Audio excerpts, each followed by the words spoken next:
eu convido você a abrir a palavra de Deus. Na verdade, o que eu quero compartilhar hoje é entendermos um pouco do calendário de Deus. Deus ordenou algumas festas que são importantes para o povo de Israel e que serviriam de sinais para eles. Não apenas para eles, mas também para aquilo que aquelas festas no Velho Testamento apontavam para a nova aliança. Nós não precisamos celebrar nenhuma festa judaica, a não ser que sejamos judeus de grupo étnico, de etnia, e queiramos celebrar porque estamos ainda no judaísmo ortodoxo ou liberal. Mas, na verdade, as festas que Deus estabeleceu no Velho Testamento, elas apontavam para a obra de Cristo na nova aliança. E o apóstolo Tiago vai nos falar sobre algo muito importante que tem a ver com toda esta situação de desespero, de angústia, de opressão que as nações têm vivido e têm sentido. Nós comentamos que quando nós estudamos Apocalipse, existem 3 momentos assim singulares lá em termos de juízos. São os selos, são as trombetas e depois, no capítulo 15 e 16, os cálices da ira de Deus. Quando nós olhamos para os selos, quando nós olhamos para as trombetas, é possível de você enxergar ali a misericórdia. Não é sobre todos, mas é uma parte da humanidade, uma parte da terra, uma terça parte que vai enfrentar situações difíceis e que ao longo da história, historicamente isso já aconteceu, mas também tem seus paralelos para os dias contemporâneos e muito mais para os dias que antecederão a vinda de Cristo.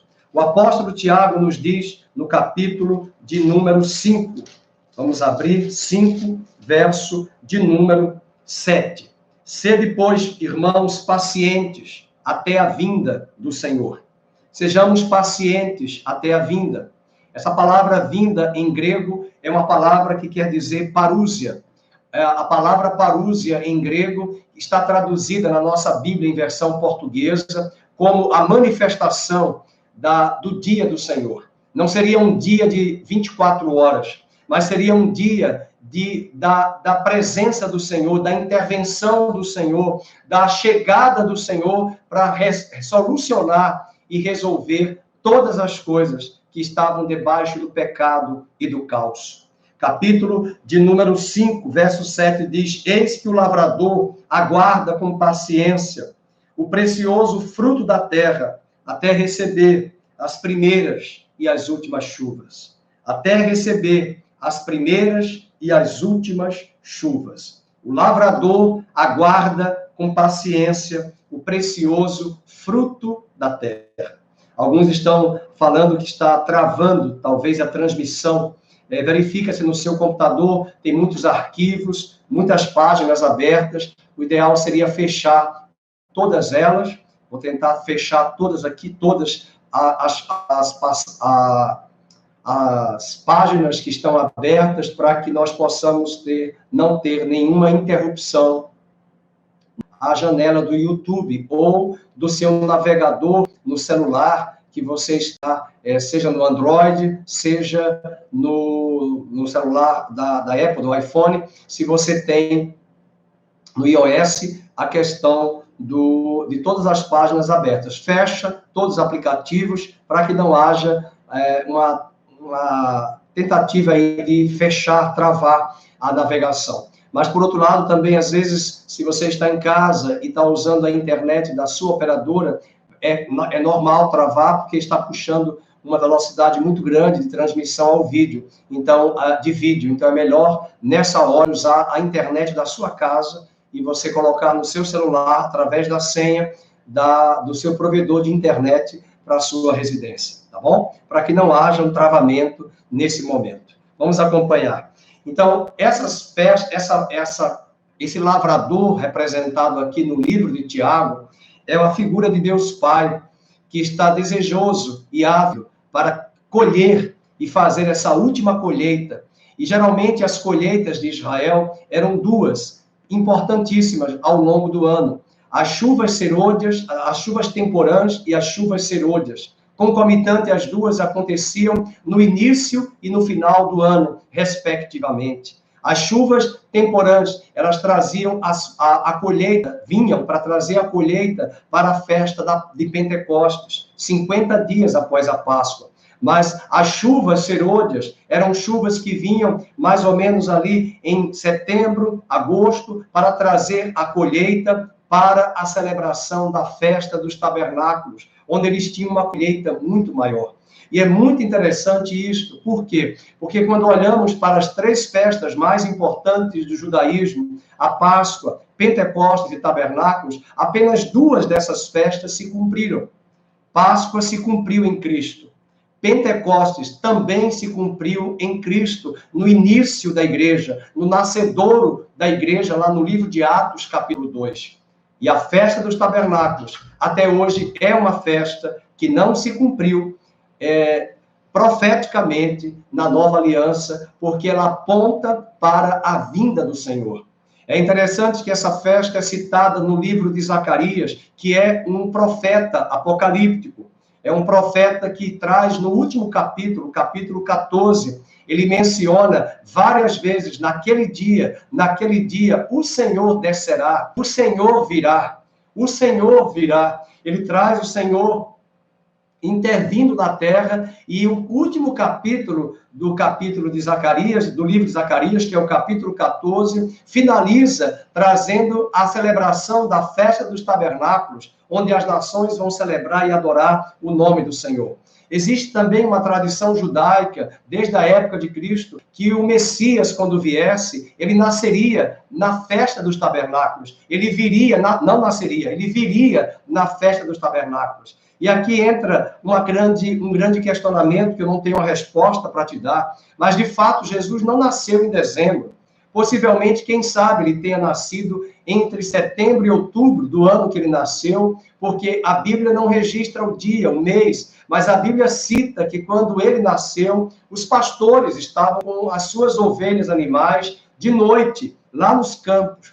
Impossível, se fosse em dezembro, nessa época, chega até a nevar em Israel, e é um frio intenso em dezembro, nas campinas, nos campos de Israel.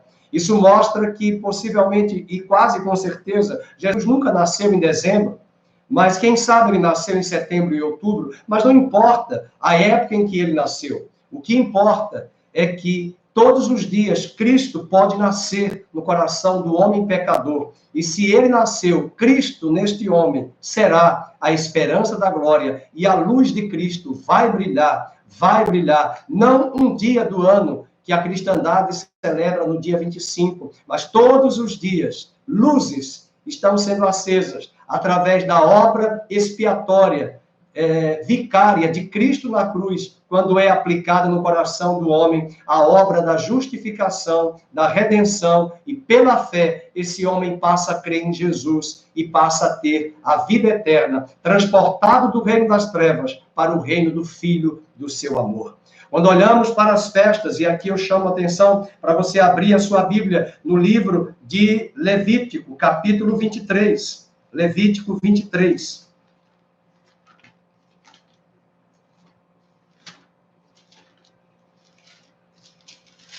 Nós vamos ter a menção dessas três festas. A primeira, que é mais importante, é a do verso 4 até o verso 8, a festa da Páscoa. Agora, em abril, nós vamos celebrar essa festa. São estas as festas fixas do Senhor. Verso 4. As santas convocações que proclamareis no seu tempo determinado, no mês primeiro, aos 14 do mês, no crepúsculo da tarde, a tardinha, não é a meia-noite. O dia na Bíblia não começa à meia-noite, porque aqui, para nós ocidentais, é o calendário do Papa Gregório, o calendário solar, mas na Bíblia é o calendário lunar, é o calendário que Deus estabeleceu. É a Páscoa do Senhor. E aos 15 dias deste mês, é a festa dos pães ázimos do Senhor. 7 dias comereis. São as festas fixas. 50 dias após a Páscoa, eles celebravam Pentecostes. E é muito interessante, porque Cristo morreu na Páscoa. Cristo morreu naquela Páscoa que foi instaurada pela primeira vez no Egito, quando a 10ª praga, onde matou todos os primogênitos do Egito. onde não havia o sangue do cordeiro nas portas, o anjo da morte passou sobre aquelas casas e o primogênito daquelas famílias que não tinham sangue para proteger e guardar e poupar aquelas famílias, o anjo da morte passou e recolheu os primogênitos de todas as famílias, inclusive o herdeiro de Faraó. E no versículo número 15 diz: contareis para vós outros desde o dia imediato ao sábado. Por favor, não vai dar tempo de explicar aqui, mas é o sábado da Páscoa. Sábado, em hebraico, é a palavra Shabat, mas existem duas distinções de sábado. É preciso que você entenda que existem os meus sábados, os sábados do Senhor, que são os sábados do 7º dia da semana, aquele que é posterior à sexta-feira. Após a sexta-feira, é o sábado. Esse é o sábado do Senhor. Mas todos os feriados religiosos que pudessem cair em qualquer dia da semana, domingo, segunda, terça, quarta, quinta, sexta, sábado, qualquer dia, se caísse no feriado, se caísse nesse dia da semana e fosse um feriado religioso, nós chamamos no Brasil feriado, em inglês holiday, dia santo. Esse dia é chamado na língua judaica, na religião judaica, o termo sábado. Então, quando nós olhamos para Ezequiel, capítulo 20, nós vamos ver a menção, os vossos sábados e os meus sábados. Os vossos, os sábados de festas religiosas, e os meus sábados, os sábados, 7º dia da semana. E deixe-me explicar isso aqui, eu não sou nenhum sabatista, nenhum pregador do sábado, nenhum adventista, em respeito à igreja adventista, mas nós entendemos que o sábado verdadeiro da nova aliança não é mais um dia, é Cristo. Cristo é o nosso sábado. Cristo é o nosso descanso. Cristo é o nosso Shabat. E a Bíblia diz em Hebreus, capítulo 4, resta para nós um repouso sabático, um descanso. E este descanso está em Cristo. É Ele que é o nosso sábado. Amém, queridos? Então, voltando aí para o capítulo 23, verso 15. Eu quero chegar lá na colheita. Eu não cheguei na colheita. Eu estou falando que o lavrador aguarda as últimas chuvas que trarão a última colheita. Só que existe algo em especial que precederá a festa dos tabernáculos. Nós estudamos agora a Páscoa, que já se cumpriu em Cristo, porque Cristo morreu na Páscoa. E é muito importante você entender isso, você e eu, que viemos de um berço gentílico. Nós não éramos judeus, nós não éramos israelitas em termos étnicos ou raciais, embora nós não usamos mais a palavra raça e racial, nós usamos o termo etnia, que quer dizer nação. A nossa etnia, nós somos brasileiros, a não ser que eu estou diante aí de algum judeu, membro da nossa igreja, que eu não sei, né? Eu sei que tem o irmão Márcio Gosma, que é de ascendência judaica, a sua família. Nós temos muitos italianos, nós temos muitos espanhóis, nós temos muitos brasileiros que têm dupla cidadania. Aqui mesmo em São Paulo, é muito comum encontrar muitas famílias que têm a cidadania brasileira e agora italiana, mas não vai fugir do Brasil, não. Vai ficar no Brasil para orar pelo Brasil e interceder pelo Brasil. Na verdade, muitos de nós trazemos nomes através de judeus que moraram em Portugal no século XIV, no século XV, quando a rainha da Espanha expulsou os judeus daquela região em 1492, e eles foram expulsos da Espanha, expulsos de Portugal, através do documento real, e a rainha pediu que Cristóvão Colombo conseguisse uma terra para que esses judeus fossem levados, e eles vieram para a América do Sul, vieram como cristãos novos, foram batizados, muitos deles vieram da Holanda, vieram de países de berço protestante, chegaram ali a Portugal, a Espanha, foram expulsos, mas é bom que se diga que muitos deles também foram os criadores ali das navegações marítimas, de grandes descobertas daquela época, foram feitas por judeus. E esses judeus vieram para o Brasil, chegaram em Pernambuco, chegaram em Alagoas. A primeira sinagoga de judeus foi em Recife. E até hoje eu digo, saiu recentemente um livro que esses judeus que estavam em Recife, que foram expulsos lá na nossa história do Brasil Império, por Marquês de Pombal, quando Portugal mandou o Marquês de Pombal para tirar os jesuítas, tirar todos os judeus que aqui estavam. Eles foram expulsos, e ali as famílias que estavam em Recife, em Pernambuco, naquela época era só uma capitania, Pernambuco com Alagoas, foram expulsos. E para onde eles foram? Eu li recentemente o livro escrito por uma autora aqui no Brasil, parar em Nova York. Eles foram parar lá nos Estados Unidos, e foram eles que criaram o capitalismo norte-americano, que até hoje é forte e é a matriz do capitalismo mundial entre as nações da Terra. Não estou trazendo nenhum discurso desenvolvimentista, progressista. Estou mostrando a importância do povo judeu, a importância desta nação, do povo de Israel. A palavra de Deus diz: abençoarei os que vos abençoarem, amaldiçoarei os que vos amaldiçoarem. E Deus tem abençoado o nosso Brasil ao longo desses anos. Mas nós estamos também sentindo em nossa terra, em nosso território, em muitos países ali da Europa, o julgamento de Deus sobre as nações, na forma como as nações têm tratado Israel, na forma como os judeus têm sido tratados ao longo da história. Quando muitos discursos que vieram recentemente, eu não quero polemizar, dizendo que todo esse discurso de holocausto é mentira, um absurdo as pessoas afirmarem isso, negar o holocausto, negar, dizer que é tudo invencionice de judeus para trazer progresso econômico à sua história, às suas descobertas, a ciência que eles têm trazido. Meus queridos, no capítulo 23 de Levítico diz, no versículo de número 16, até o dia imediato ao sábado, contareis 50 dias, e então trareis nova oferta de manjares do Senhor. Então você faça as contas, 50 dias após a Páscoa, 50 dias, Pentecostes, eles celebravam, e foi isso que aconteceu lá no livro de Atos, capítulo 2, instaurou-se a igreja primitiva, ao cumprir-se o dia de Pentecostes, veio o Espírito Santo sobre eles. Quero abrir um parênteses importante que talvez você não saiba.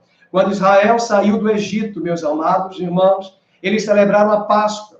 Foi a praga dos mortos, dos primogênitos, e Deus trouxe ali o juízo aplicado sobre aquela nação, e eles comeram o cordeiro, e apressadamente, o pão nem pôde fermentar, nem pôde levedar, eles saíram, porque está escrito no livro de Êxodo, capítulo 12, vós saireis de lombos cingidos, cajado na mão, é a Páscoa do Senhor, porque Páscoa em hebraico é a palavra pessa, que quer dizer passagem, e uma passagem nos foi aberta, uma passagem foi aberta a eles, o mar vermelho se abriu, e eles passaram, e passaram do Egito para uma terra prometida que mana leite e mel. Essa passagem, o mar vermelho a pé enxuto, é a figura de que Cristo se tornou da parte de Deus a nossa passagem para nos introduzir numa nova aliança, numa terra de plenitude. Se antes era o Egito o pecado, agora a terra da plenitude é a terra do último Adão, do homem perfeito. Cristo para nós, o que é físico para Israel, é espiritual para a igreja. O que é tangível para o povo judeu, é espiritual para o povo de Deus na nova aliança. A Páscoa que Jesus instaurou era para mostrar agora de uma velha vida para uma nova vida, do Egito para a terra prometida. Mas Pentecostes, 50 dias depois que eles saíram do Egito, preste atenção no que eu vou falar, em função do tempo, eu tenho que ser breve e objetivo. 50 dias após a Páscoa, os judeus estavam no Monte Sinai. Deus convidou Israel no capítulo 19, no livro de Êxodo. Lembremos, eles saíram no capítulo 13 de Êxodo. No 12, eles celebraram a Páscoa. No 13, no 14, eles celebraram. E a Bíblia diz no capítulo 15 que Miriam dançou, chamou as mulheres e os homens, cantaram, celebraram. E Deus destruiu Faraó e seus cavaleiros ali no Mar Vermelho. E eles foram julgados. O juízo de Deus, e Israel passou em triunfo. 50 dias após a saída deles da Páscoa, 50 dias após a saída dele do Egito, perdoe-me, eles foram ao Monte Sinai. Deus fez um convite, como Deus está fazendo hoje o convite à igreja brasileira. Qual foi o convite? O convite era de que todo o povo de Israel se preparasse, e Deus disse: vai, Moisés, diga ao povo que eu me revelarei a eles no Monte Sinai. Diga ao povo que se prepare. Diga ao povo que suba ao monte. Suba ao monte. Suba ao monte. Mas o povo terceirizou. Nós estamos vivendo no mundo, na conjuntura atual, o terceiro setor, o setor de serviços, o setor de terceirização. Mas eu costumo dizer que a terceirização foi criada lá pelo povo de Israel, que ao invés de subirem ao Monte Sinai, terceirizaram a sua missão pessoal de adorar a Deus sem mediador. Sem mediador. Eles disseram a Moisés: ouve tu, Moisés, e transmite-nos. Mas Deus não queria isto. Deus queria se revelar àquele povo, Deus queria se revelar àquela nação, Deus queria fazer um casamento. Os judeus chamam a festa de Pentecostes, igreja, o casamento de Yahvé com Israel. Ali foi o casamento. Se você ler o livro de Oséias, se você ler o livro de Jeremias, capítulo 2, Isaías, capítulo 2, Deus vai dizer: eu te desposei, Israel, quando tu estavas no Egito. Eu te entreguei os meus estatutos. Eu fiz uma aliança contigo, mas tu fostes uma prostituta, uma adúltera que foi atrás dos amantes e deixou o teu amado, que sou eu mesmo. A festa de Pentecostes, meus queridos, no livro de Êxodo, capítulo 19, diz que o monte pegou fogo, mas não foi fogo para destruição, não foi fogo para queimar. Vozes de trovões, relâmpagos foram vistos e ouvidos naquele lugar. E a Bíblia diz que todo o Monte Sinai fumegava e Deus entregou as tábuas da aliança escritas com o seu dedo. Nessa primeira vez, Deus trouxe as pedras lavradas e as entregou a Moisés. A palavra escrita foi entregue a Israel. E essa palavra escrita foi entregue debaixo de fogo, de trovões, de relâmpagos, de raios, porque era apenas uma demonstração da presença sobrenatural de Deus que estava ali para dizer: eu estou convosco, eu ando convosco, a minha palavra guiará vocês, a minha palavra e a minha lei será o prazer de cada um de vocês. Mas que lástima, que tristeza, que esse povo não quis ouvir, não quis subir e terceirizou a Moisés. Esse é o problema da igreja contemporânea. Esse é o problema dos crentes que até hoje, desde o grito de Martinho Lutero, no século XVI, na Alemanha, no castelo de Wittenberg, quando trouxe as 95 teses impressas na Catedral de Wittenberg, na Alemanha, chamando a igreja daquela época, de 500 anos atrás, parece que não mudou quase nada, chamando a igreja para ser o sacerdócio universal de Cristo. Eu e você somos os sacerdotes do Senhor. Eu e você somos os sacerdotes, as sacerdotisas de Deus, e a função do sacerdote é adorar a Deus, mas também a função do sacerdote é conduzir os homens para Deus, conduzir através da intercessão, conduzir através da oração intercessória, para que estes homens se arrependam e conheçam ao Senhor.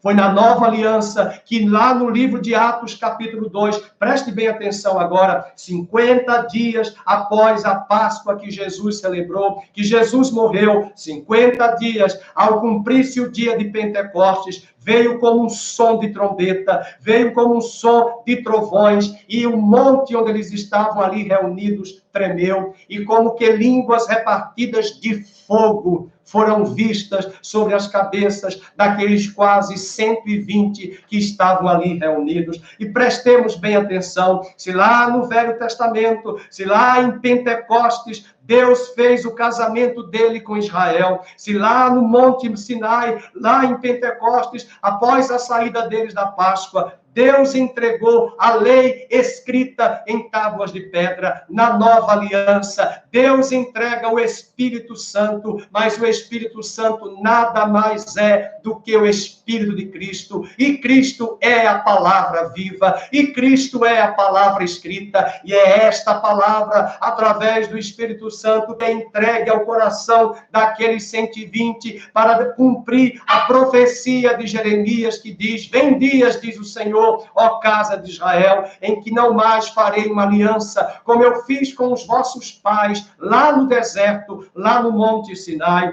Esta profecia está em Jeremias 31, em Jeremias 33, em Ezequiel também, a profecia confirmada, e ele confirma dizendo: vem dias, diz a casa de Israel, que eu farei uma aliança convosco, eu colocarei as minhas leis nos vossos corações, eu colocarei as minhas palavras escritas em vossos corações, mas vem mais, eu colocarei o meu Espírito dentro de vós, e vós me obedecereis, e eu serei o vosso Deus, e vós sereis o meu povo. Aleluia! Esta é a nova aliança, este é o novo Pentecostes. Páscoa se cumpriu em Cristo, igreja. Pentecostes se cumpriu no início da igreja, e nós estamos antevendo, aleluia, a vinda do Senhor, a parúzia, a promessa de que ele fez aos profetas e aos apóstolos do Novo Testamento. Ele virá, tão certo como a cada dia o sol nasce, ele virá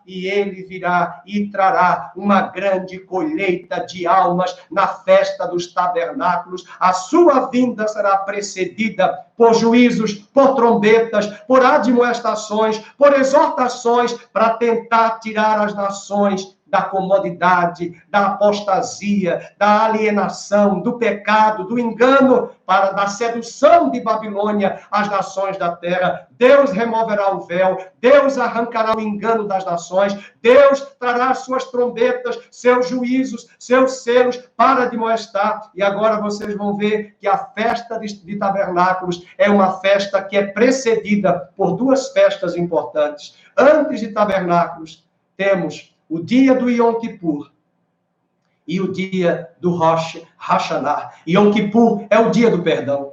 Rosh Hashanah é o dia das trombetas. E essas duas festas precedem, no mesmo mês, a festa dos tabernáculos, que anuncia a vinda e a colheita dos frutos da última colheita do ano para a terra de Israel naquela época, apontando para a nova aliança, que antes da última colheita, Deus chamará as nações para o Yom Kippur, para o arrependimento. E Deus chamará as nações para o despertar através das trombetas do Rosh Hashanah. E eu vou mostrar aos irmãos que essa mesma linha de pensamento está no livro de Joel e está no livro de Levítico, mostrando o calendário da festa judaica, apontando para algo da nova aliança, que já se cumpriu em Cristo, em Páscoa, em Pentecostes, mas está faltando a festa dos tabernáculos. Abra a sua Bíblia agora no capítulo 23 de Levítico. Vamos para lá, a partir do versículo de número 23. Anote aí. Disse mais o Senhor a Moisés: fala aos filhos de Israel, dizendo: no mês 7º, ao 1º do mês, tereis descanso solene, memorial com sonidos de trombetas, santa convocação. Marca na sua Bíblia a expressão santa convocação, sonidos de trombetas. Eles tocavam o chofar. E era nesse dia que começava o calendário religioso, o calendário civil de Israel. Eles têm dois calendários, o religioso e o civil. O religioso começa com a Páscoa, e o civil começa com o Rosh Hashanah nesse período. E diz o texto, sonidos de trombetas. Preste bem atenção que são 3 festas num único mês, que é o 7º mês. Vamos marcar aí. Versículo 24. No mês 7º, ao 1º do mês, tereis descanso solene com sonidos de trombetas. No mesmo capítulo 23, vamos para o versículo 27. Mas aos 10 deste mês 7º, então, 10 dias após Rosh Hashanah, 10 dias após Rosh Hashanah, virá Yom Kippur. Yom Kippur, Yom em hebraico é dia, Kippur, perdão. Era o dia mais importante, se você conhece uma família de judeus, o dia mais sagrado, o feriado mais sagrado para Israel se chama Yom Kippur. Era nesse dia que, na tradição judaica, o sumo sacerdote entrava uma vez por ano no Santo dos Santos para expiar o sangue da novilha vermelha, para pedir a Deus o perdão pelos pecados. Ele matava também um bode, matava uma novilha vermelha, mas pegava um bode e transferia a culpa sobre esse bode, de todos os seus pecados da nação de Israel, sobre esse bode, e esse bode expiatório. Daí de onde vem a tradição do mito, das narrativas, bode expiatório, bode expiatório. Esse bode era uma figura de Cristo, e esse bode seria levado para o deserto, para ali ele levar os pecados para fora do arraial de Israel, representando aquilo que o autor de Hebreus vai nos dizer no capítulo 13, que Jesus sofreu e morreu fora da porta da cidade, morreu fora da porta da cidade. O autor de Hebreus tem uma tese, é mostrar que todos os rituais e sacrifícios da velha aliança apontavam para Cristo, e ele cumpriu todos os sacrifícios, todas as ordenanças. Jesus era o altar de holocaustos, Jesus era o altar de bronze, Jesus era o sacrifício, Jesus era a oferta, Jesus era o ofertante, Jesus era o altar, Jesus era o sumo sacerdote, Jesus era o santo dos santos. Todos os móveis, todos os ritos, todas as liturgias do Velho Testamento apontavam para Jesus. E a tese do autor de Hebreus, que conhecia muito bem o sistema levítico sacerdotal, era mostrar aos hebreus recém-convertidos a Cristo que eles não voltassem mais para o judaísmo, mas que eles permanecessem firmes, seguros, certos de que eles estavam no caminho certo da nova e eterna aliança, porque a nova aliança é, na verdade, o ápice de tudo aquilo que o sistema da velha aliança apontava em sombras, até chegar à luz verdadeira, que é Cristo. E uma vez que a luz chegou, não há mais lugar para as sombras. Aleluia! Isso é muito importante, meus amados. Isso é muito importante. Veja, no versículo de número 28, nesse mesmo dia, que é o 10º dia, nenhuma obra fareis, porque é o dia da expiação. Anote aí, a maioria dos evangélicos não sabe o que é isso. A maioria dos evangélicos só gosta do Velho Testamento, do Salmo 23, do Salmo 91, das bênçãos de Deuteronômio 28. Eles não estudam a palavra, não entendem. Por isso que lá em Joel vai dizer que quando as trombetas vierem sobre as nações, é Deus chamando as nações para expiarem as suas almas, para chorarem, para prantearem, para buscarem a Deus. Porque depois desse tempo de despertar e desse tempo de choro, de quebrantamento e arrependimento, é que virá a grande colheita de almas.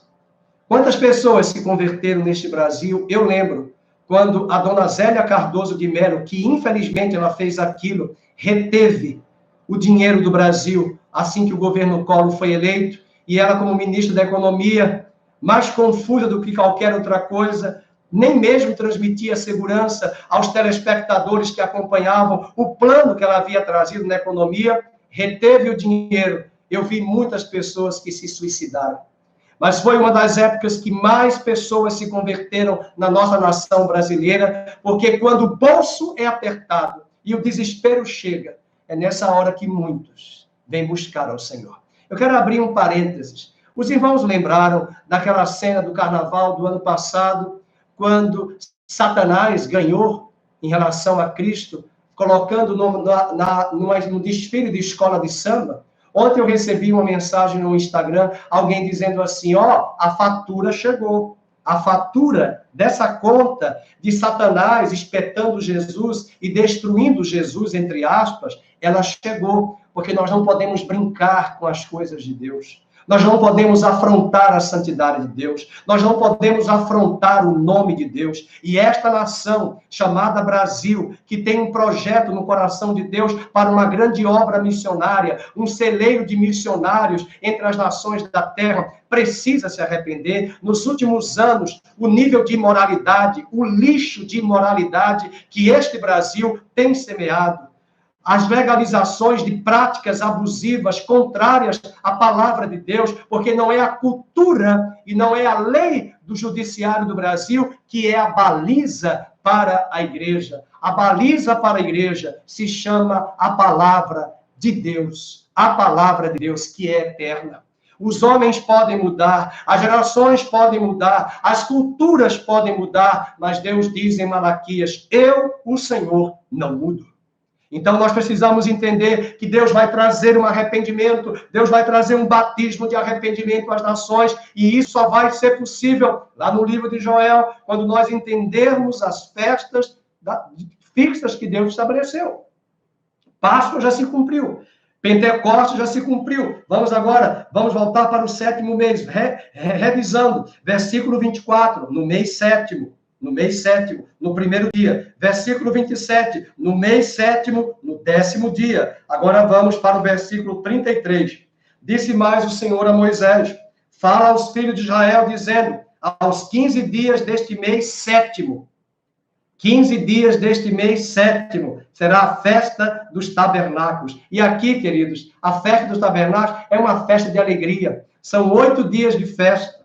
O último dia da festa é chamado de Esmirrat Torá. É o dia da alegria, a alegria da lei, a alegria da palavra. Os tomam a Torá e saem pelas ruas de Jerusalém, de Nova York, cantando os cânticos através dos salmos e celebrando a Torá, que é a lei de Deus, que Deus entregou a eles em Pentecostes.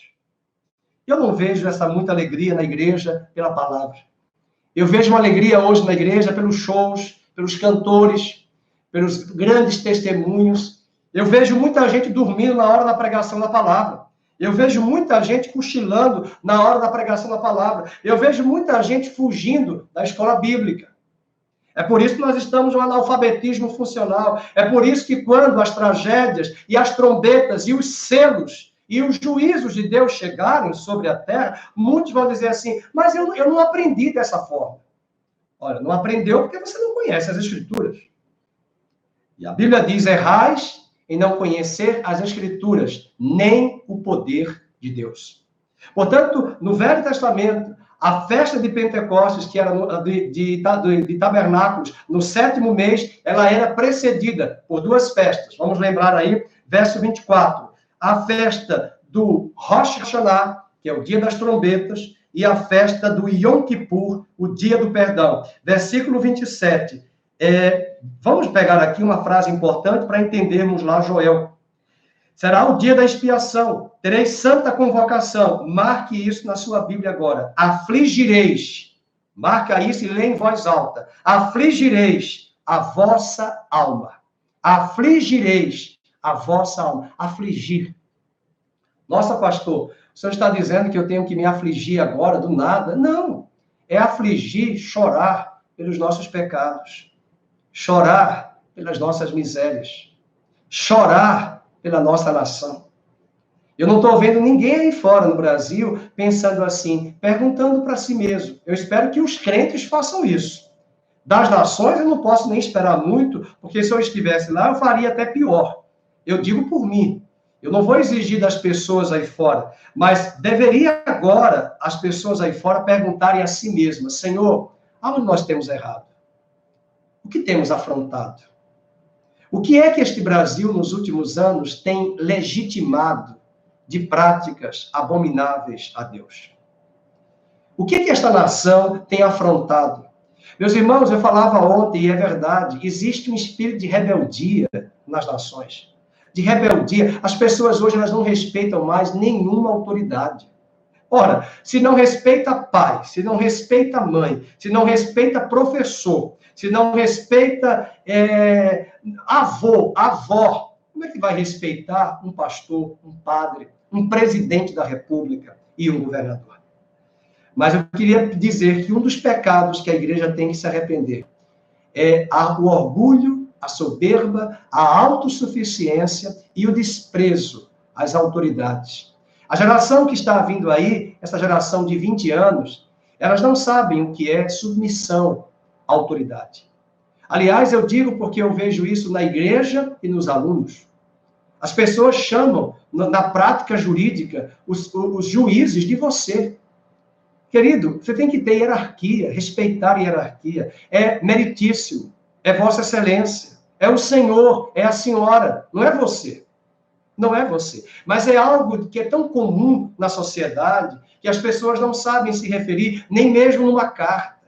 Isso sem contar o vocabulário podre, vil, vulgar, mau, sujo, imundo, na boca e nas falácias e na escrita das redes sociais, da forma como se refere aos líderes, aos presidentes e aos governantes. É preciso se arrepender, é preciso se humilhar, é preciso afligir a sua alma, é preciso lembrar, e eu lembrei ontem, da cena do carnaval brasileiro, das pessoas colocando hoje, saiu no jornal, na TV, eu vi um doutorando brasileiro que está lá em Oxford, fazendo pesquisa, 54% da transmissão que veio ao Brasil, só no estado de São Paulo e Rio de Janeiro, 54% veio das pessoas que vieram da Itália.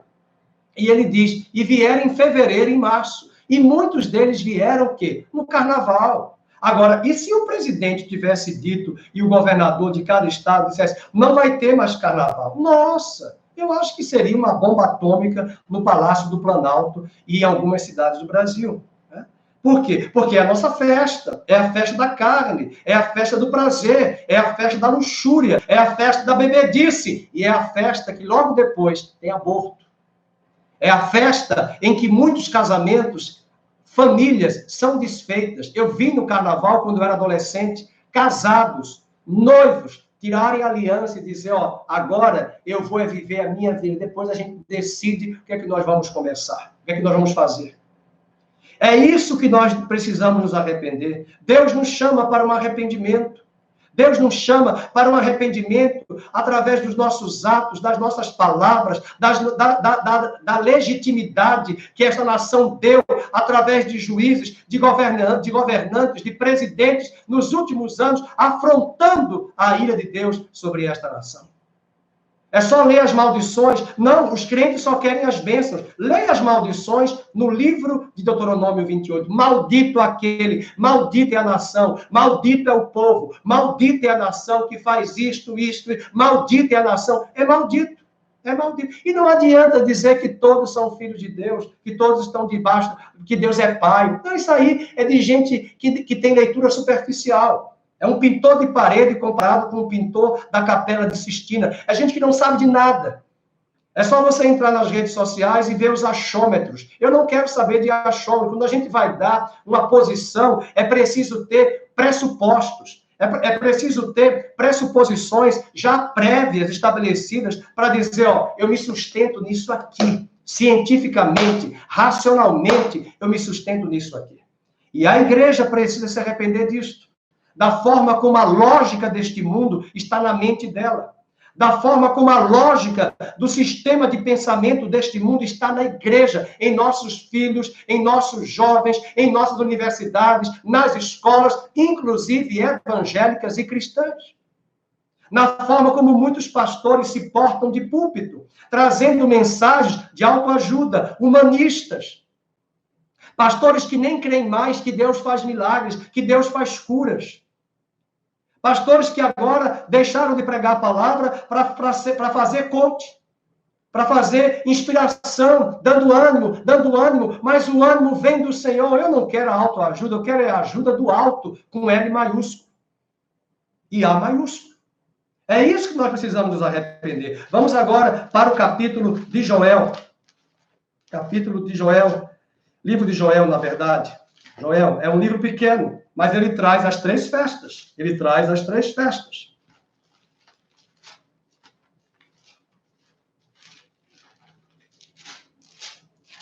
Os irmãos que não me conhecem, eu falo dessa forma, queridos, porque é a palavra profética. É a palavra contundente que tem que vir. Mas eu não esqueço, eu sou um pastor. O pastor, ele tem a vara para corrigir. E ele tem um cajado para segurar a ovelha quando ela estiver despencando. A vara é para correção. O cajado é para o acalento. Não adianta ter essa... E isso é muito importante, porque o maior, o único e verdadeiro pastor é Deus. O Senhor é o nosso pastor. Então, se ele é o nosso pastor, ele tem a vara, ele tem o cajado. Ele tem a vara para mostrar que ele é juiz. Mas também ele tem um cajado para dizer ele é amor. Agora, trazer o discurso de que Deus é amor, e porque ele é amor, ele aceita e aprova todas as coisas, é só você ler Romanos, capítulo 1, e ver por diversas vezes que o homem está debaixo da ira de Deus por causa disto. É só ler Romanos. É só ler Romanos. Então, nós precisamos buscar essas discussões e parar com essa geração mimimi, dodói, né? Que só quer ouvir aquilo que coça nos seus ouvidos. Ela gosta daquilo que coça, está coçando.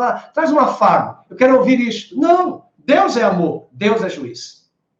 E essa geração que não souber e não tiver baliza bíblica, ela vai sofrer muito na grande tribulação. Ela vai sofrer porque ela não vai ter amparo, sustento, ela não vai ter chão, solidez para se firmar. Mas o autor de Hebreus diz que tudo que é abalável será abalado, mas o que é inabalável permanecerá. E o que é inabalável é a palavra de Deus. O que é inabalável é o seu reino. O que é inabalável é a igreja dele, não a dos homens, a dele. As portas do inferno não prevalecerão contra a igreja do Senhor Jesus. O Sérgio está aqui falando, a ideologia de hoje é contra a família, contra as autoridades, contra os preceitos de Deus. Pois é o que eu falo nas minhas aulas de escola bíblica. Banalizaram a religião, banalizaram a família, banalizaram a ética, banalizaram a moral da história.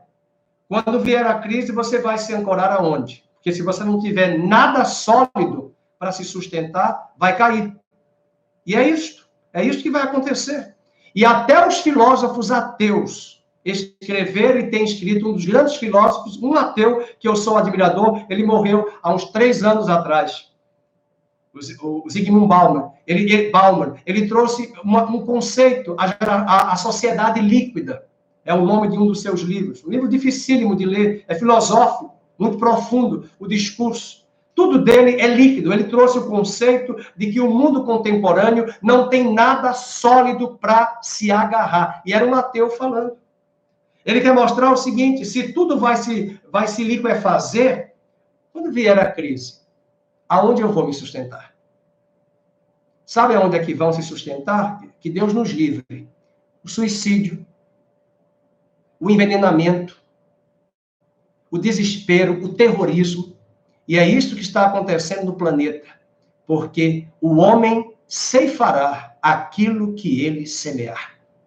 E se a nossa nação não se arrepender dessas ideologias, desses discursos, dessas verborragias, dessas falácias, e aqui eu não sou dono da vida de ninguém, eu estou me dirigindo à igreja. A igreja que tem que se arrepender, porque os homens, eles estão em Adão. E se eu estivesse lá, eu acho que eu faria pior.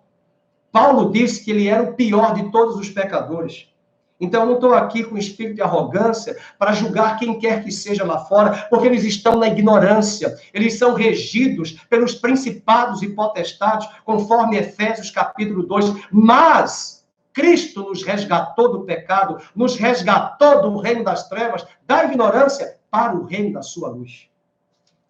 Aleluia. Vamos ver o capítulo 2 de Joel. Joel vai nos falar dessas 3 expressões: tocar a trombeta, chorar, espiar e a colheita de muitas almas. Vamos abrir, vamos ler capítulo 2, verso 1. Tocar a trombeta em Sião. Olha aí a festa do Rosh Hashanah. Lembram do 7º mês? 3 festas. Vamos lembrar? Toque das trombetas. Depois, dia 10, expiação. Depois, dia 15, colheita. Não pode haver colheita se não houver primeiro despertamento. Não pode haver colheita, se não houver despertamento e arrependimento. Só haverá colheita, como diz lá em Tiago, capítulo 5, verso 7. O lavrador aguarda ansioso a colheita das últimas e das primeiras chuvas. Deus está aguardando a nossa família, os seus familiares, os seus amigos, os seus vizinhos. Tem muita gente aí fora, meus amados, e eu tenho esperança em Deus e fé que uma multidão, é Joel quem vai dizer, uma multidão no vale da decisão, uma multidão se converterá ao Senhor nestes últimos dias. Eu não tenho dúvida disso. Porque o IBGE do céu, no Apocalipse, quando João tentou fazer a contagem, o anjo disse assim para ele, olha, não dá para enumerar, não. É uma multidão incontável. Porque se no inferno houver mais gente, Jesus perdeu.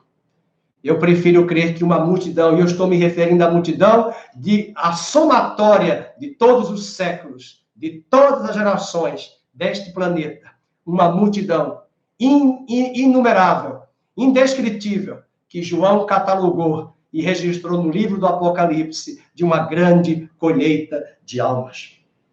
Veja aí o versículo 1, tocai a trombeta em Sião, dai voz de rebate no meu santo monte, perturbem-se, marca a sua Bíblia, perturbem-se todos os moradores da terra, porque o dia do Senhor com D maiúsculo vem, já está próximo, Deus está despertando as nações. Um vírus invisível nos paralisou, nos deixou em desespero, nos deixou perturbados.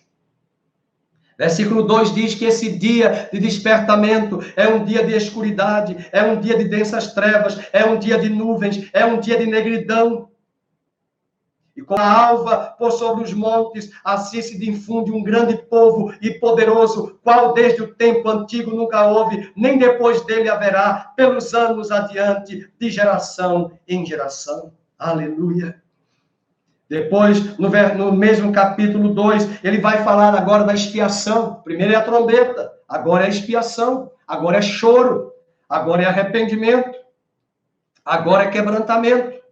Parar com essa bobagem que é culpa do presidente, é culpa do governador, que eles se acertem, que eles se alinhem. Uma coisa eu sei, Senhor, eu quero sair da minha casa para fazer a tua obra, eu quero sair da minha casa para fazer a tua obra aqui nesta terra, pregar o evangelho, dar uma palavra de esperança às pessoas, como eu estou dando aqui, mas nem todos poderão me acompanhar, a não ser também fisicamente, pelo tato, convivendo com as pessoas. Os empresários estão preocupados. Se parar tudo, meus queridos, uma coisa eu pergunto, e se o porteiro do seu prédio parar? Como é que ele vai fazer a entrega do delivery de comida? E se a empregada doméstica parar na sua casa, a faxina, vai ficar um lixeiro. E se todas as profissões pararem, se todo mundo parar nos próximos 30 dias, o que vai acontecer com esse planeta, com esse Brasil? Que Deus dê bom senso, sensatez às autoridades. E aí nós podemos experimentar um caos, nós temos que pedir, não é a voz da direita e a voz da esquerda, é a voz de Deus a esta nação. Que os governantes se voltem para Deus, que se revistam agora de grandes homens, que se cerquem de pessoas que tenham expertises, competências, e que sejamos humildes em ouvir e discernir antes de julgar ou ir para as redes sociais, falar bobagem, como diz o Nordeste, miolo de pote. Opiniões de meninos que não sabem nem lavar as suas peças íntimas, que nem tiraram o odor fétido de urina e começam a falar porque não sabem o que é uma conta de água, de luz, de telefone. E eu sou da área de saúde, eu sei o que é um vírus, eu sei o que é uma bactéria.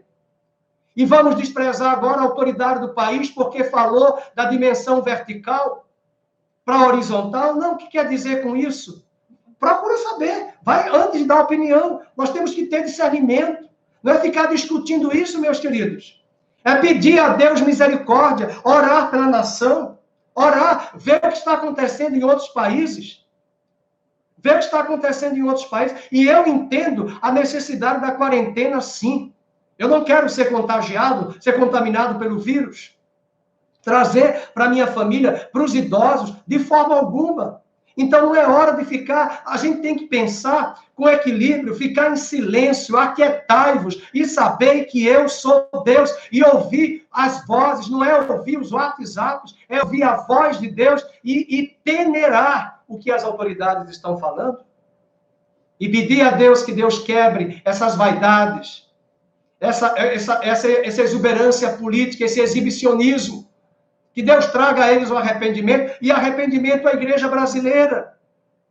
Arrependimento a mim, a você, a todos nós.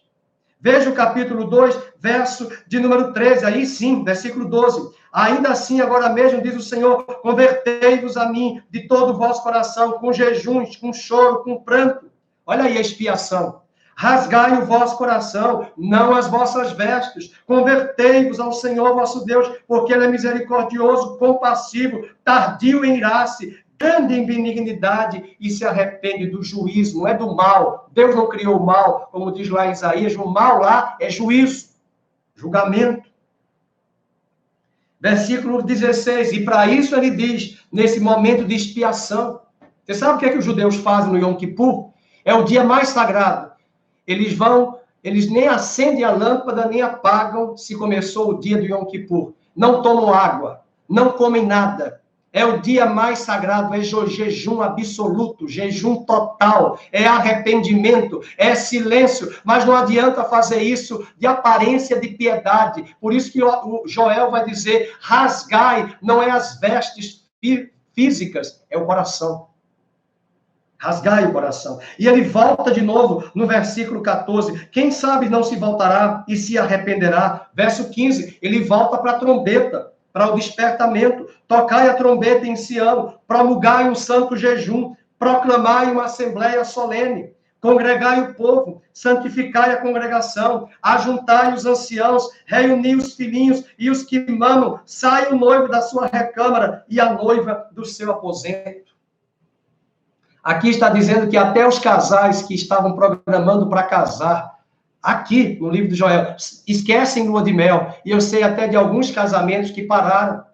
Um casal que a gente conhece, amigo nosso, ligou para mim, pastor, o casamento vai ser adiado, não sabemos quando, vamos fazer uma cerimônia só com o pastor e os nossos pais. Que bênção, porque eles já casaram no civil. Mas tudo mudou, porque a urgência do desespero, do caos, vai nos deixar e nos tirar daquilo que nós priorizamos para priorizar essa busca do nosso coração a Deus. A trombeta está tocando, igreja. O despertamento está vindo e vai começar pela casa do Senhor.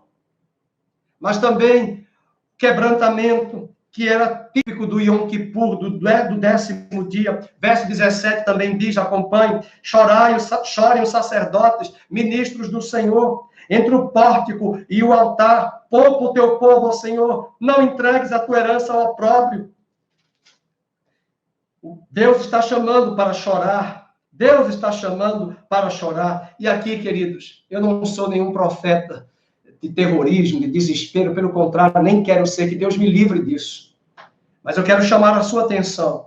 Deus vai trazer uma grande colheita, e vem agora a promessa. Então, versículo 18, então o Senhor se mostrou zeloso da sua terra, compadeceu-se do seu povo, e respondendo lhe disse, olha aí a bênção da colheita, vem agora, eis que eu vos envio o cereal, o vinho, o óleo, e dele sereis fartos. E vos não entregarei mais o opróbrio entre as nações. Versículo 20, eu quero profetizar isso, mas o exército que vem do norte, essa praga de coronavírus, de Covid-19, eu removerei para longe de vós, lançá-lo-ei em uma terra seca, deserta, lançarei a sua vanguarda para o mar oriental, a sua retaguarda para o mar ocidental, subirá o seu mau cheiro e a sua podridão dos pecados que estavam sobre nós subirão e sairão desta nação, desse território chamado Brasil, porque o braço do Senhor agiu poderosamente. E Deus diz no verso 21, não temas, ó terra, regozija-te e alegra-te, porque o Senhor faz grandes coisas. Não tem mais animais do campo, porque os pastos do deserto reverdecerão, porque o arvoredo dará o seu fruto, a figueira e a viga produzirão com vigor. E ele diz agora para nós, alegrai-vos, pois, filhos de Sião, regozijai-vos no Senhor vosso Deus, porque, vamos ler juntos, ele vos dará em justa medida, aleluia, a chuva fará descer como outrora a chuva temporã e a chuva serôdia. Qual foi o texto que nós começamos lá a nossa reflexão? O lavrador aguarda os frutos da terra e ele vai enviar as preciosas chuvas temporãs e as serôdias para recolher os preciosos frutos. E as suas eiras se encherão de trigo, verso 24, e os lagares transbordarão de vinho e de óleo, restituir-vos-ei os anos que vos foram consumidos. E ainda diz no verso 28, aquilo que começou a se cumprir lá no livro de Atos, no capítulo 2, mas ainda virá um grande derramamento do Espírito sobre toda a terra para trazer uma grande colheita, e mesmo que seja em meio aos juízos de Deus, haverá uma grande colheita de almas. Por isso que nós cantamos Apocalipse 15 e vamos cantar ainda hoje. Todas as nações virão a ti e congregarão diante de ti, porque os teus atos de justiça se fizeram manifestos. Apocalipse, João está vendo a grande colheita de almas, que em meio aos selos, em meio às trombetas, que as nações não se arrependeram, de repente, em meio aos juízos de Deus, no capítulo 16, no capítulo 15 do livro de Apocalipse, no momento em que esses juízos são trazidos, as nações se voltarão para Deus. Diz a palavra de Deus no versículo 28 agora, versículo 27, vamos ver. Sabereis que eu estou no meio de Israel e que eu sou o Senhor vosso Deus e não há outro, e o meu povo jamais será envergonhado. E acontecerá que derramarei o meu espírito sobre toda a carne, vossos filhos e vossas filhas profetizarão, vossos velhos sonharão, vossos jovens terão visões, até sobre os servos, até sobre as servas derramarei o meu espírito naqueles dias, mostrarei prodígios no céu e na terra, o sol se converterá em trevas, a lua em sangue, antes que venha o grande e terrível dia do Senhor. Olha aqui a grande colheita, e acontecerá que todo aquele que invocar o nome do Senhor será salvo, aleluia. Muitos o invocarão, muitos se voltarão para ele, e aqui estão os seus familiares, aqui estão os seus vizinhos, os seus amigos, a sua família, os seus colegas de trabalho. Vamos clamar, igreja, vamos orar para que Deus, em meio a toda essa quarentena, a todo esse momento difícil de inquietação, de agitação da nossa alma, as nações, as nossas famílias, a igreja possam se aquietar neste momento, buscar ao Senhor, saber que Ele é Deus e se arrependerem dos seus pecados. E a Bíblia diz, porque no Monte Sião, em Jerusalém, estarão os que forem salvos, como o Senhor prometeu, e entre os sobreviventes, aqueles que o Senhor chamar. Aleluia. E no capítulo de número 3, verso 14, multidões no vale da decisão, porque o dia do Senhor está perto, no vale da decisão.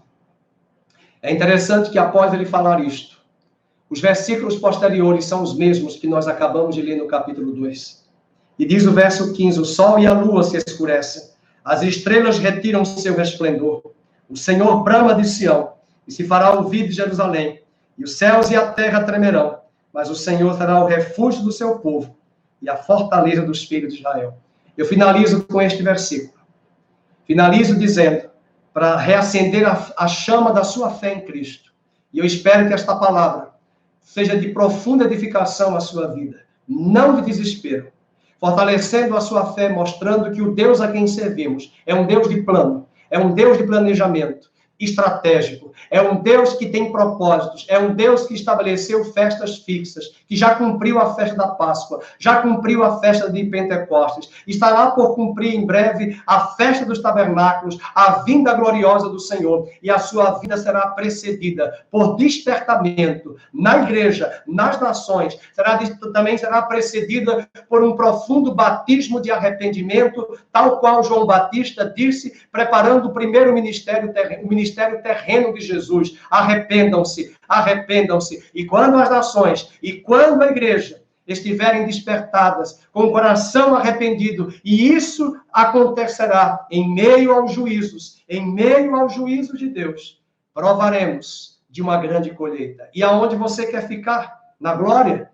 Essa é a hora que nós vamos fazer a colheita, lançar a rede. Como diz a cantora Audacélia, voz do que clama em meio ao deserto, preparai o caminho do Senhor. Grita nas ruas, grita nas praças e nos campos, preparai o caminho do Senhor, pregando o arrependimento, pregando que a sua vinda é chegada. E diz a palavra no versículo 16, vamos ler, mas o Senhor será o refúgio do seu povo e a fortaleza dos filhos de Israel. A igreja não vai entrar em desespero, a igreja não vai entrar em pânico, em suicídio. A igreja terá o refúgio, a proteção, o cuidado do Senhor. O Senhor proverá. Nunca Deus deixou faltar nada aos seus profetas. Até Elias, no meio da crise, foi sustentada por uma pensão de um salário mínimo da viúva de Sarepta, que sustentava Elias. E foi esses profetas, Eliseu e Elias, e um deles vai afirmar que não faltará azeite na sua botija, nem farinha na sua panela, porque Deus será o refúgio do seu povo e a sua fortaleza. E sabereis assim que eu, Senhor vosso Deus, que habito em Sião, meu santo monte, e Jerusalém será santa, e os estranhos não passarão mais por ela. E finalizo com esse texto, lembrando de Malaquias, e haverá uma diferença entre aqueles que servem ao Senhor e aqueles que não servem ao Senhor. Deus está chamando a igreja. Deus está chamando as nações. E eu prefiro, neste momento, finalizar esta reunião com esta palavra, trazendo uma palavra de esperança ao seu coração. De tudo o que falamos aqui, desse apontar para uma grande colheita de almas, eu quero dizer ao seu coração, o capítulo 3 de Joel, verso 16, o Senhor será o refúgio do seu povo e a fortaleza dos filhos de Israel. Abra sua Bíblia em Apocalipse 3:10 e eu vou convidar a Fernanda para nós cantarmos aqui Apocalipse 3:10. Vamos abrir. Uma promessa que o Senhor nos traz. Porque guardaste a palavra da minha perseverança, também eu te guardarei da hora da provação que há de vir sobre o mundo inteiro, para experimentar os que habitam sobre a terra. Eu te guardarei da hora da provação que há de vir sobre o mundo inteiro, para experimentar os que habitam sobre a terra. Deus abençoe a sua vida. Vamos adorar ao Senhor, cantando o nome do Senhor nesta noite. Mais uma canção e você deu um alô aí. Muitas pessoas acho que saíram da conexão, outros devem estar acompanhando. Espero que você permaneça firme. A palavra tem que ser ensinada, meus queridos. Ensinada, pregada e proclamada. Cada um tem seu estilo. Cada um tem a sua forma de ministrar, forma de pregar. E eu espero que eu tenha atendido as expectativas do seu coração. Não estou aqui para passar a mão no coração das pessoas, massagear ego. Nós precisamos ensinar a palavra pura, a palavra de Deus. E Deus é juiz, mas Deus é amor. Deus é misericordioso. Ele prometeu que ele vai guardar e sustentar o seu povo. Estou vendo aí os irmãos falando, estou aqui. Muito bem. Aqui, às vezes, alguns desaparecem, não dão nenhum alô. É bom a gente saber que Deus guarde a sua igreja. Guarde a todos. Vai nos dando um alô para que eu saiba quem está nos acompanhando, ter uma ideia, saber quem são os irmãos, até para orarmos, né? Eu gosto de saber, né, quem está nos dando aí o feedback. Qual é a música, filha, que nós vamos cantar? O Rei das Nações. Vamos abrir Apocalipse 15 para cantar. Não é para pregar, para cantar. O Joseph, Deus abençoe, Joseph. Bom ver, dá um abraço aí nos seus pais que estão no Rio, tá bom? Manda um abraço para eles. Manda um abraço para Dani, sua filha. Deus abençoe. Quem é esse Zartes? Eu não estou sabendo. Zartes, quem é? Não sei quem é. Dá um nome aí, porque eu não estou sabendo. A Pati Batalha, estamos aqui. Deus abençoe. Um abraço, Pati. Orar pelo Renato também. A Luzia, Sandra, o Antônio Carlos. Graças a Deus por isso. Vamos cantar Apocalipse 15, tá bom? Eu sei que alguns que estão me ouvindo pela primeira vez devem estranhar assim, poxa, mas eu aprendi que nós vamos ser arrebatados, vamos logo para a glória, né? Eu queria saber onde foi que Deus nos deu esse roteiro tão claro, né? A Bíblia não diz isso. A Bíblia diz que o Senhor vai nos guardar da hora da provação. Ele não vai nos tirar da terra.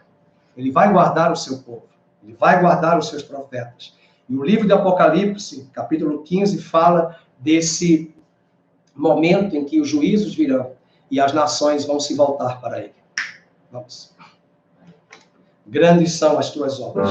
São as tuas obras, Senhor, Todo-Poderoso. Justos e verdadeiros são os teus caminhos, os teus caminhos. Apocalipse 15, verso 3. Grandes são as tuas obras, grandes são as tuas obras, Senhor Todo-Poderoso. Justos e verdadeiros são os teus caminhos. Levante aí uma altar de adoração a Deus e diga assim a Ele: ó Rei das Nações, ó Rei das Nações, quem não temerá, quem não glorificará teu nome? Ó Rei das Nações, quem não te louvará, pois só teu nome é santo. Ó Rei das Nações, quem não temerá, quem não glorificará teu nome? Ó Rei das Nações, quem não te louvará, pois só teu nome é santo. Todas as nações virão, todas as nações virão e adorarão diante de ti, pois os teus atos de justiça se fizeram manifestos. Todas as nações virão, todas as nações, igreja, canta. Todas as nações virão e adorarão diante de ti, pois os teus atos de justiça se fizeram manifestos. Ó Rei das Nações, ó Rei das Nações, ó Rei das Nações, quem não temerá, quem não glorificará teu nome? Ó Rei das Nações, quem não te louvará, pois só teu nome é santo. Ó Rei das Nações, quem não temerá, quem não glorificará teu nome? Ó Rei das Nações, quem não te louvará, pois só teu nome é santo. Mais uma vez, ó Rei das Nações, quem não temerá, quem não glorificará teu nome? Ó Rei das Nações, quem não te louvará, pois só teu nome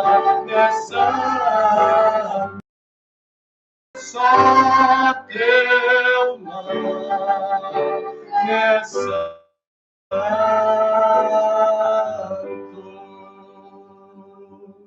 Amém? Foi programado para cantarmos quantas bênçãos, ok? Vamos terminar o culto de hoje, queridos, cantando o hino do cantor cristão, quantas bênçãos, quantas são. Ontem à noite eu recebi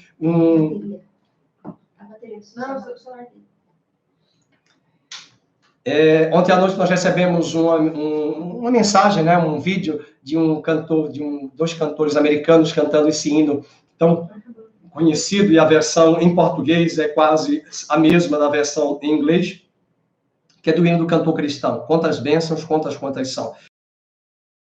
Esta de crise, nós pensamos muito no que Deus proverá para nós no futuro.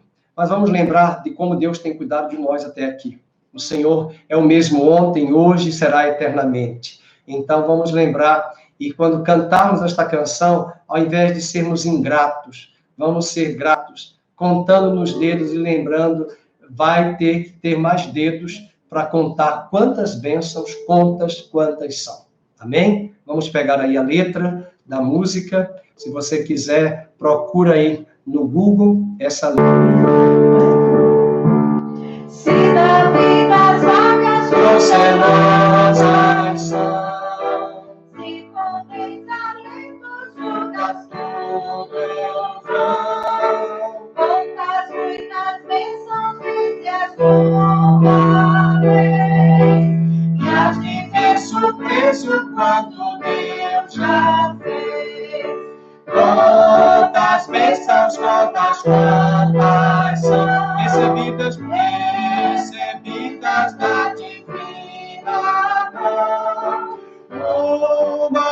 Uma, dize-as de uma vez, e as de ver surpreso quanto Deus já fez. Tens acaso mágoas, triste é teu lidar, é pesada a cruz que tens de carregar. Quantas muitas bênçãos não duvidarás, e cantando alegre os dias passarás. Quantas bênçãos, quantas são recebidas da divina mão.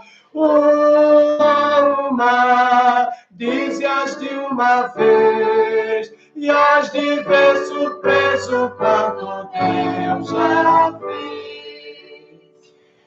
Mesmo ao vires, quando vires outros com seu ouro-e-bens, lembra que um tesouro prometido tens. Nunca os bens da terra poderão comprar a mansão celeste em que vais morar. Quantas bênçãos, quantas são recebidas da divina mão. Uma, dize-as de uma vez, e as de ver surpreso quanto Deus já fez. Quantas bênçãos, quantas recebidas da divina mão. Uma, dize-as de uma vez, e as de ver surpreso quanto Deus já fez. Mais uma vez, uma, dize-as de uma vez, e as de ver surpreso quanto Deus já fez. E as de ver surpreso quanto Deus já fez.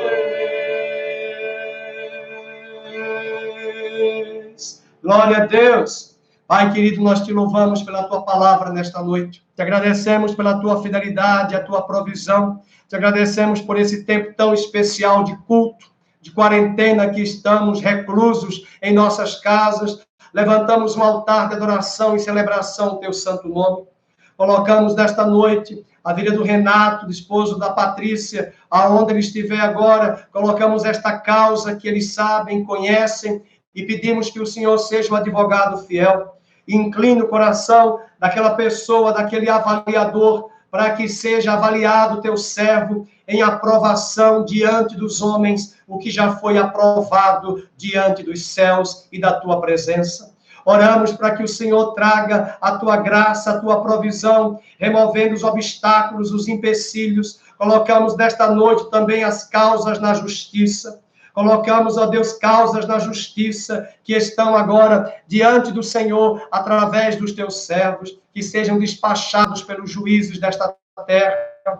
Processos que estavam engavetados, situações que estavam presas, amarradas, sejam liberadas hoje pelo poder do teu trono, na autoridade do nome de Jesus, pelo poder do teu nome. Colocamos a venda deste imóvel, a venda desta casa, a venda deste apartamento. Colocamos, ó Deus, a venda deste terreno, a venda deste carro, a compra deste imóvel. Ó Deus, levanta o comprador, levanta a pessoa certa, para que tudo seja alinhado conforme a tua vontade e o teu querer. Colocamos a liberação dos recursos do norte, do sul, do leste, do oeste, a favor da tua igreja. A provisão para cada igreja local, para os pastores, a provisão na dispensa de cada família. Colocamos o trabalho, o emprego de cada um dos teus servos. Os céus não estão em crise. O meu Deus, segundo a sua riqueza em glória, suprirá em Cristo Jesus cada uma das nossas necessidades. Venha suprir as necessidades da igreja,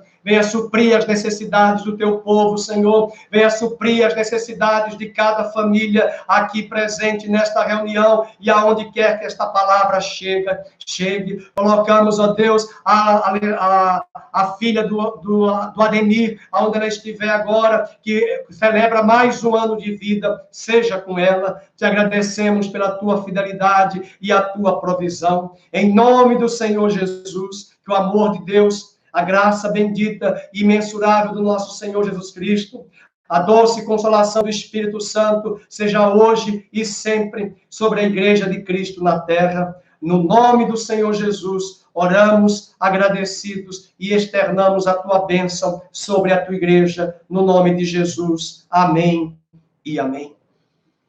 Muito obrigado, querido, você que nos acompanhou em todo esse tempo, nessa quarentena. Nós estamos todos os dias cultuando ao Senhor. Você é bem-vindo, participe conosco e também convido amanhã para a nossa Escola de Profetas, examinando as Escrituras, no horário das 10h30 da manhã. Estaremos aqui ao vivo, transmitindo o estudo da palavra ao seu coração, para você aprender mais da palavra. É uma reunião de estudo. Nós teremos aí 1 hora de explanação e depois meia hora para perguntas e respostas sobre o tema. Deus abençoe a sua vida.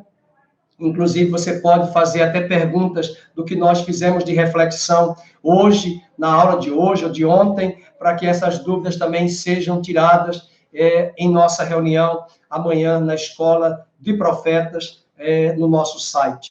Deus abençoe a sua vida. Eu passo o link para todos. Na minha plataforma do YouTube, eu passo o link e também você pode acessar o site Examinando as Escrituras. É um outro site que temos para disponibilizarmos os estudos da Escola de Profetas. Amém? Nessas lives que nós fizemos aqui, temos feito, você pode acompanhar pelo ccnvida.com.br, mas a Escola de Profetas você pode acompanhar pelo site examinandoasescrituras.com.br. Estou vendo que todos estão aí dando alô, um abraço, muita gente que fazia muito tempo que eu não via, pessoas de outros estados, de outras cidades. Fico muito feliz, muito contente de ver e rever esses irmãos. Põe aí o seu nome, acho que vale a pena uma hora dessa. Veja como nós temos sido edificados, não importa a distância, não importa o tempo, Deus tem nos edificado, Deus tem nos juntado, Deus tem feito coisas tremendas, mostrando que a igreja não está presa a prédios, não está presa a edifícios, porque a igreja somos nós, e eu fico muito feliz por ver muitos irmãos participando, estudando a palavra, se voltando para Ele. Graças a Deus por isso. Muito obrigado. Até lá.